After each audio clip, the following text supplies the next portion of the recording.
Walaikum salam wa rahmatullah. Please forgive my ignorance and bad adab. Could you please expand on the meaning of Nur ala Nur? Nur ala nur. Light upon light. My throat. Inshallah, light upon light. Thank you for the question. It's a bit, it can go in every direction. There's no end to it. So light upon light is a dress in our lives. It's like somebody says that I showered, and they shower only once in their lifetime. I showered, it's enough. But the concept is no, you have to wash all the time. So Allah gave us that concept through wudu. Continuously wash. Because Western people, they say, I took a shower, I can just go pray now. I said, no, shower doesn't mean anything for us. We'll wash again, because you've made yourself dirty from that time to the next time you want to pray. Wash and wash and wash, and Allah Prophet described that every time you make wudu is a light upon light. That the water, when you make an intention to wash, it's a light. You see water, Allah is dressing with light, because by means, everything is a means to something. So how somebody is going to know what light is enough for you, put that water all over you. Wash your hands, your face, wash your feet, make sure that your body parts are clean and washed. Why? It's a light. And if you have doubt that your wudu is good, it's light upon light, go do it again. So it means the concept for us that Prophet was giving to us is that hold water like it's light, dress from it, wash with it, drink from it. And everything you do has immense barakas. So once they become familiar with wudu, it psychologically prepares them in the realities of light. They want to be clean, they want to be glowing. And light takes away darkness. So every time there's a bad energy, put more light on you. How are you going to put light? Allah gave the secret in water.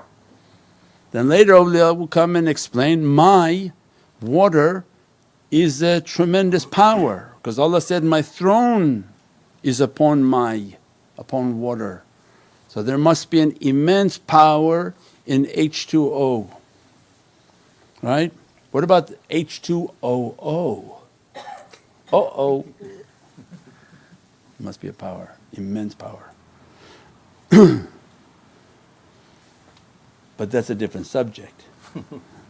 So there is a secret in my, and it's angelic. So anytime you put this on, it's an angelic reality. And it becomes for us light upon light, light upon light.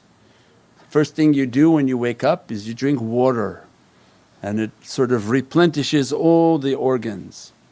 Before you do anything else, drink water and give the body, the organs, everything a time to capture that light and to heal. So it means it has many different realities. Once they become familiar with the system of light upon light, light upon light, then everything they begin to subsequently add, oh I should make more zikr, oh because that's a light too. But you became familiar with that light when you were using water and understanding the concept of water. But everything we do has light over light over light. That's why make as many salawats as you can. It's a light that as soon as you say, Allahumma salli ala Sayyidina Muhammad wa ala ali Sayyidina Muhammad, it's a beatific green light that comes back onto the servant. And you can never get enough light, especially in this very dark world, inshaAllah. Allah gives us all these opportunities to illuminate our reality, inshaAllah. This question has been asked every week, keeps asking, so we're going to ask. Okay. As-salamu alaykum Sayyidi. Walaikum salam. Please forgive our ignorance. Can you please expand on the understanding of Sayyidina Muhammad in all universes? Does it mean there's always Sayyidina Adam to Prophet? Well, didn't we answer that when we started the talk? You know, when you're too busy trying to ask a question, it's nice, thank you very much. But what did we start the talk with tonight? Where are all the universes? They're in Muhammadun Rasulullah sallallahu alaihi wasallam. What are we talking about then? Any universe that comes into existence from now to the end of time, where does it come into existence? Muhammadun Rasulullah sallallahu alaihi wasallam is the Sultan then. Everything is under the dominion, Bahr al-Muhit, the all-encompassing ocean. The mim of Muhammad is the all-encompassing ocean in which Allah put every reality within that reality to keep it in tawheed. If not, it would have been, let's say, 1 billion creations. Then where Allah would be? Inside 1 billion of them? Then that would be 1 billion Allahs. Right? So it has to be one circle, one ocean of creation, and which is the ocean of creation. Anciently Bahr al-Muhit, the all-encompassing ocean. And Allah is the creator of that existence, comes into existence like one cell. So how we came into our life, because you see it on the large, you see it on the small. So look at a cell. A cell starts one, power comes. Then all of a sudden that same circle breaks into 2, breaks into 4, breaks into 8, breaks into 6. It's the same circle, but inside is breaking and it's still the same circle. That Allah is describing for us that when you look small or you look large, then you look large and you say, okay, I see this planet, I see these galaxy. Then they zoom out into this Milky Way, they zoom out again, they see all the universes are all within a circle. And there's a center power, a center star. So that they taught that everything, and the awliya would sing it, everything is in the nuqt. It's just one cell. The nuqt hits the dot, the qalam put a nuqt, and if you put the nuqt under a microscope, it expands. And the secret of a circle has infinite expansion, right? But the center is always one, tawheed. It can expand infinitely and the center is one. Why? Because the points on the circumference are expanding and they all have an equal access to the center point. So it means they found when they zoomed out of our galaxy, it looked like one cell.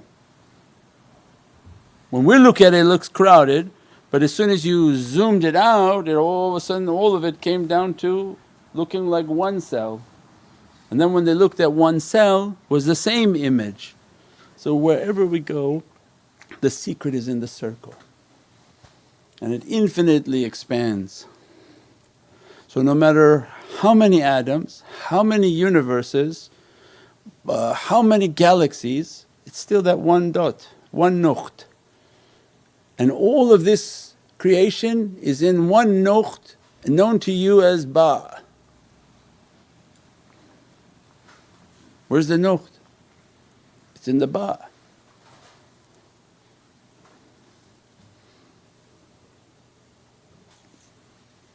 One center means that whatever aliens come, whatever planet they came from, whatever they claim, there's nothing but La ilaha illallah. Whatever they tell us, want to tell people, nothing. It's under the dominion of La ilaha illallah. And all exist within Muhammadun Rasulullah sallallahu alaihi wasallam, and what they call insan al-kamil is the perfected reality of creation, inshaAllah. But it goes deeper, that confuses people. That's good. One cell, one nuqt. As-salamu alaykum Sayyidi. Wa alaykum as-salam wa rahmatullah. Say, what is the reality of philosophy? Is it okay to read and learn from, or is it haram? No, can't say haram because that's so vague. Because according to my son, everything is philosophy. Every talk I have, he says, "Is yours philosophy?" I say, "It's my philosophy."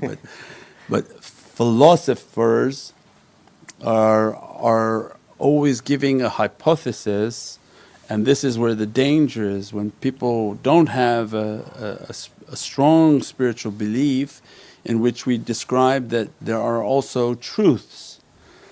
You can hypothesize, and that's when we gave this story of the people of the prison where who was it, Plato? The story of the prisoners, that they had a fire behind them, they're all chained up, and all they can see on a wall is shadows. And they spend their days and nights locked up because they've been tortured with the fire behind them, and all they see in their life is shadows on a wall. And they have so many interpretations, so many stories of these shadows, and they become experts in shadow stories. But they're locked up staring at a wall. One of them gets out. He's released from the prison, he goes up the stairs, and all of a sudden it's a beatific garden with sunlight and beatific views and whole different reality, oceans and streams, and he's mesmerized. I was spending all my life interpreting shadows, we didn't know anything there. Look at what I'm seeing, this existence is beyond imagination. So all awliyaullah had the same story, that it was a prison, it was a cave, whatever it is, means when Allah opens His heavenly kingdom and expands their horizon and their vision, they realize whatever they understood here were shadow stories. Philosophers are good at that.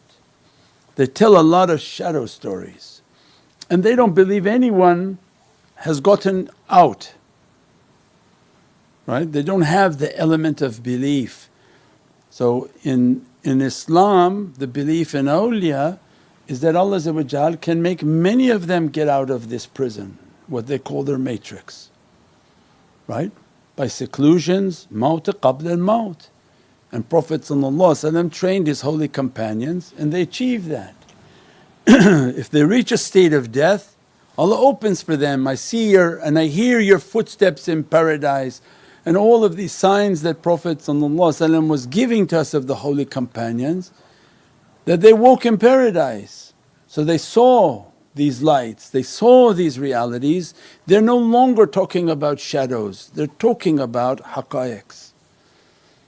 But a shadow talker, that's like philosophy. It's from this to this to this, and if you ask them, have you seen anything? Do you train with anything? So no, none of that matters. It's just from one hypothesis to the next until somebody proves them wrong on something else. So on certain topics it's okay, but in spirituality where there are actual truths, where Allah opens for the servant the world of light, the world of seclusions, the world of the punishment of the grave. They can have a philosophy that there's no punishment in the grave, and that this is just to scare people, and the concept of God was to scare and to regulate and control people. And then a shaykh will talk about, he was put into seclusion and he had 40 days of torment, in which he saw in his grave like a grave, and that every action he brought into that khalwa, into that locked room, everything of his character he brought into that room, it began to manifest and attack him and come after him. So he understood then energy is very real. And what you bring into the grave of your energy and your actions, God will make it to come alive, and each will begin to manifest to come after you. So no, it's no longer philosophy, it's real, it's true. But they'll say no because they don't believe it, they don't want to train. You come with us if you're a philosopher, train for 30, 40 days and you're going to see hell, and you'll understand exactly what we're talking about, because it's not a philosophy anymore, inshaAllah. We have still the khatam to do, inshaAllah. Subhana rabbika rabbil izzati amma yasifoon wa salaamun al mursaleen walhamdulillahi rabbil alameen bi hurmati Muhammad al Mustafa wa bi siri Surat al Fatiha.